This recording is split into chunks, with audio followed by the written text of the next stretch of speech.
We now return to Definitely True True Crime.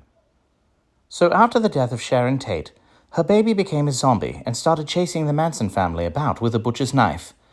They tried to make a getaway in a van, but the baby produced a rare excrement which melted the van's tires, the van, and the Manson family itself, just like the chap from RoboCop or the Toxic Avenger. Nobody knows to this day what happened.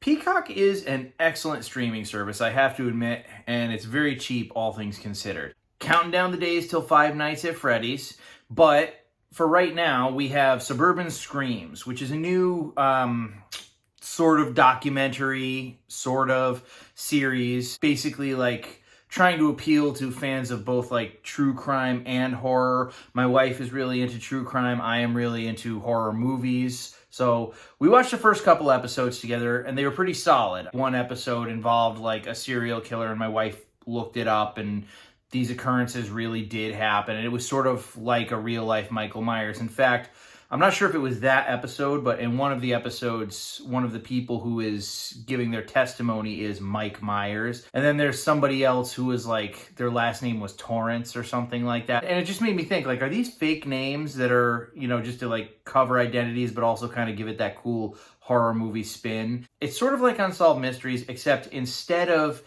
being narration over little tiny like portions of reenactments, the reenactment is the majority of the episode and it will sort of break to like hear this person that's being interviewed, but it plays out, each episode plays out sort of like a miniature horror movie, which is a really cool idea. I was like, wow, this is where we meet. And then we watched the third episode and I'm watching it and she's watching it, and at one point in time we look at each other and we're like, that didn't happen.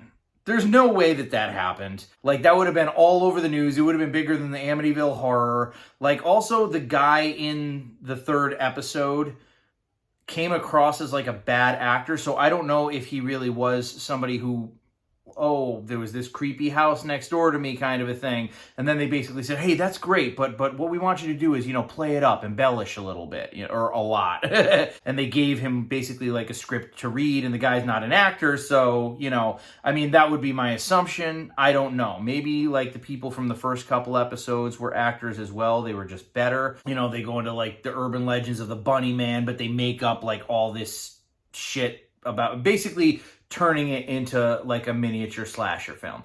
Now me, I was 110% on board with this. My wife tuned out like after the fourth episode. She was like, no, like I can't do this, which I kind of tend to understand. If you are a fan of like true crime and you're thinking that that's what this is going to be like, this is very, very, very much embellished. I kind of wish that like the first two episodes weren't so grounded, because it really does like kind of reach ridiculous points where it's like, you can't actually expect me to think that this is real.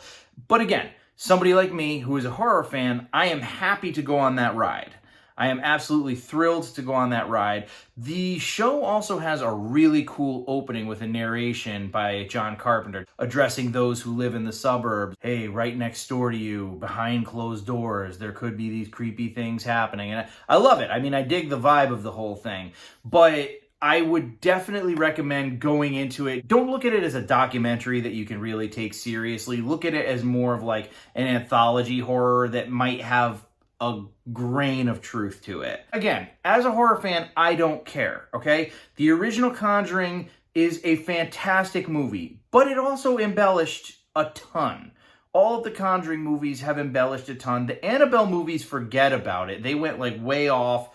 The Valak the Defiler and the entire Conjuring universe has like a very tiny basis in reality, and everything else, it just branched out from it and created this horror universe of things that didn't happen. I mean, so essentially, if you look at this show the same way, I think that you will enjoy it. If you are into true crime, and that is sort of why you might be intrigued to watch this, I mean, you might not enjoy it as much. Again, I would recommend going into it just have a little bit of fun. But yeah, no, it's cool to see, every now and again, John Carpenter comes out and slaps his name on something, I wish he'd start directing movies again. I mean, I have respect for the man. He kind of quit while the getting was good. Like, Ghosts of Mars was just awful. So I think he kind of knew, like, hey, I've been going strong now for going on like 2.5 decades. Maybe it's time to hang it up. I respect that, but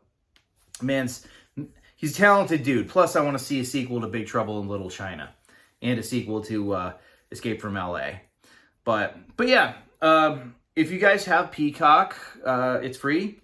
Well, with your subscription. So definitely check it out if you want. But like I said, if you're more of a true crime fan, I'm not sure that this would be your cup of tea. But hey, dip your toe in the water. Couldn't hurt, right? All right, guys. That's all she wrote.